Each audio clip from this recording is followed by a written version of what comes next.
Welcome to the Positive Reflections with myself, Mbali. I am so excited. I've been looking forward to this day for a very long time now. I'm chilling with the one and only Helen.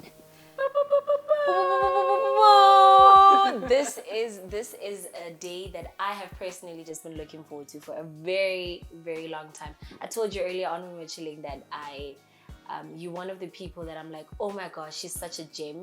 She's literally sitting in her own corner. She's such a gem, and one has to get the opportunity at a certain point to pick her brains. Yeah. So today, I'm not only going to pick her brains, but I want Helen to come to the party and just be Helen about our conversation. So we're going to be looking into your journey. You know, I want to know not just who Helen is, but what makes Helen the happy Helen that she is today. I wanna know. Today you feel good. I mean, you're a busybody, like you said earlier on. You can't stand still. What makes Helen become that person? Humor, probably. Yeah. Something you might not know about me, I'm a huge fan of corny jokes. Okay. Beyonce's mom is like my favorite person on Instagram because she tells all the corny joke time. Do you crack corny jokes? All the time. Oh, crack one now. I have a joke for you, okay? Because you were talking about gems. So what happens when one gem goes to hug another gem?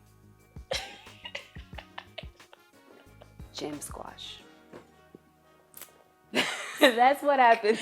Drops like, that's true actually. That is very true. I was gonna say like a gym party or I don't know. Squash. Do you watch comedy? All the time. Yeah, who's your favorite comedian at the moment? My favorite comedian is me, but one who's actually on TV. I don't know. I'm always watching things. What's the last thing that made me laugh?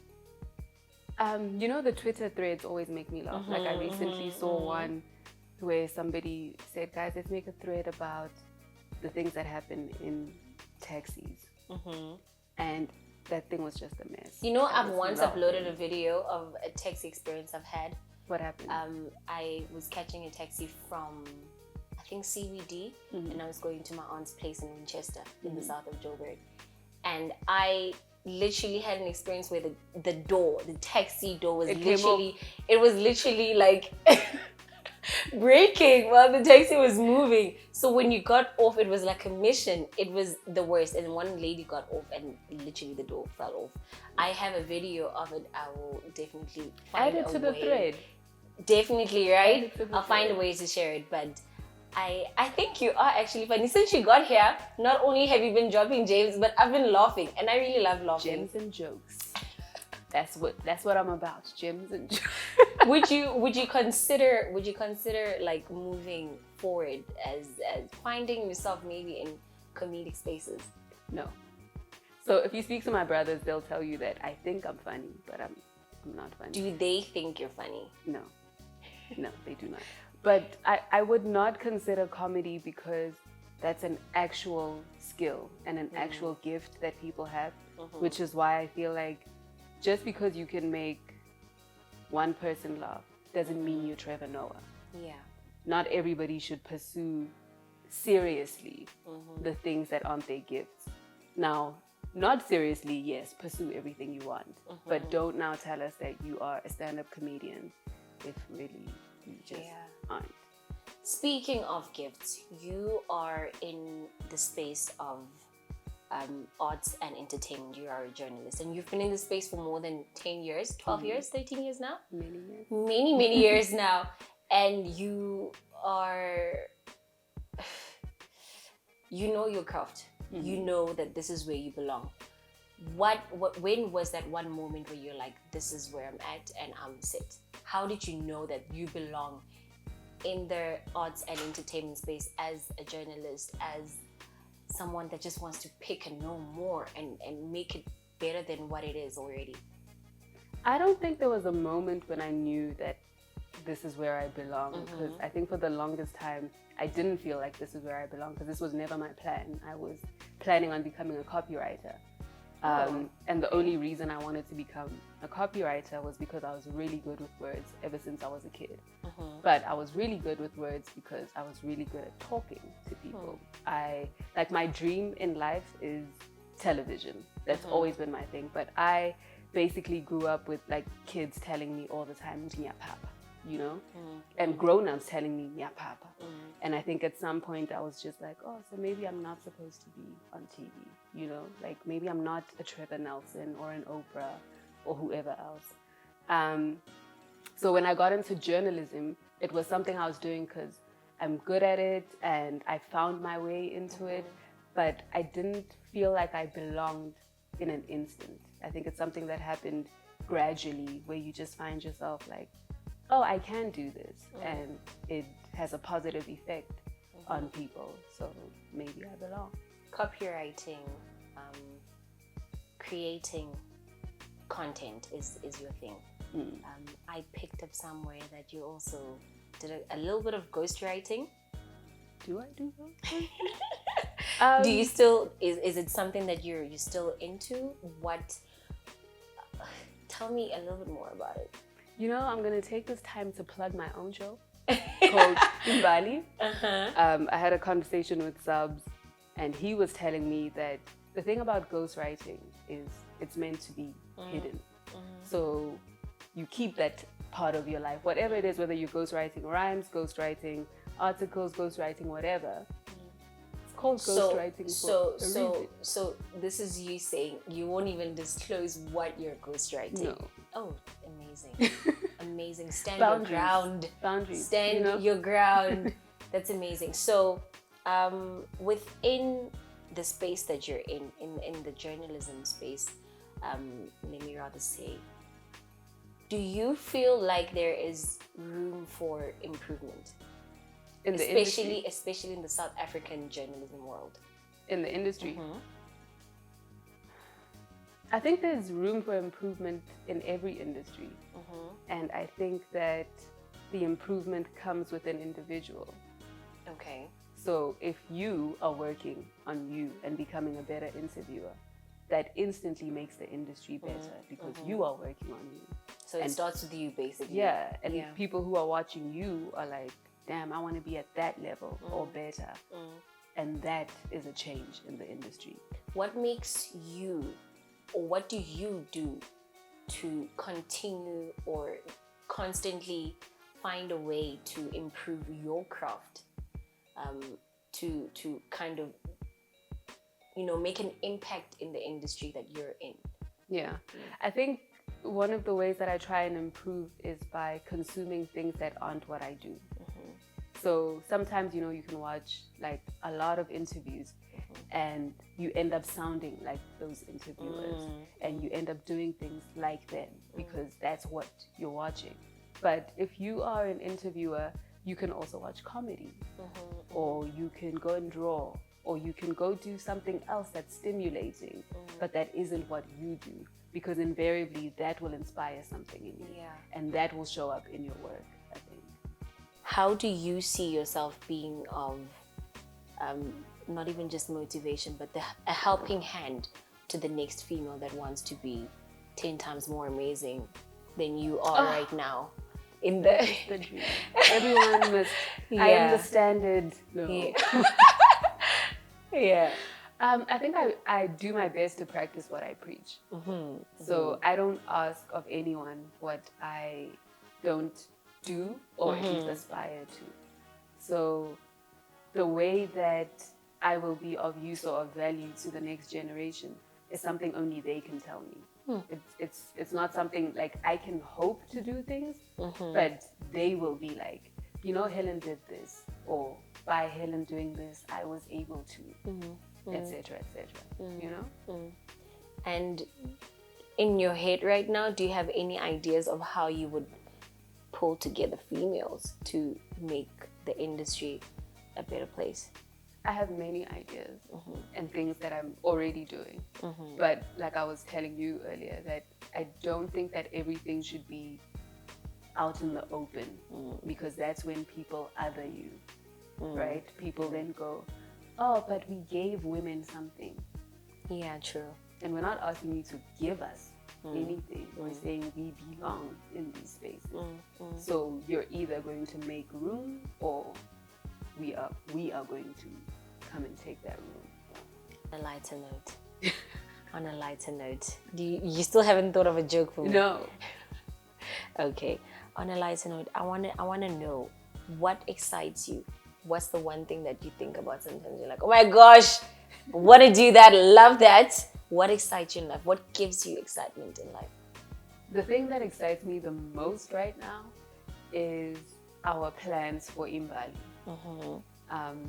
So I know some of your audience might not know what mbali is, and so for those of them who don't know, it is a evolving interview series, and it is a way for us to give key players in the African music space their flowers while they can still smell them, and to give them safe room for them to tell us their stories. So yeah, we are in our 4th season now. We aren't live anymore. We don't have an audience anymore because, you know, we're in a panorama. But I'm excited about the things that Gita and I are working on beyond mbali, because mbali at this point is bigger than just a show. It's a philosophy that we are trying to live by. So I'm excited. I'm excited about what's going to come from that. I love the concept.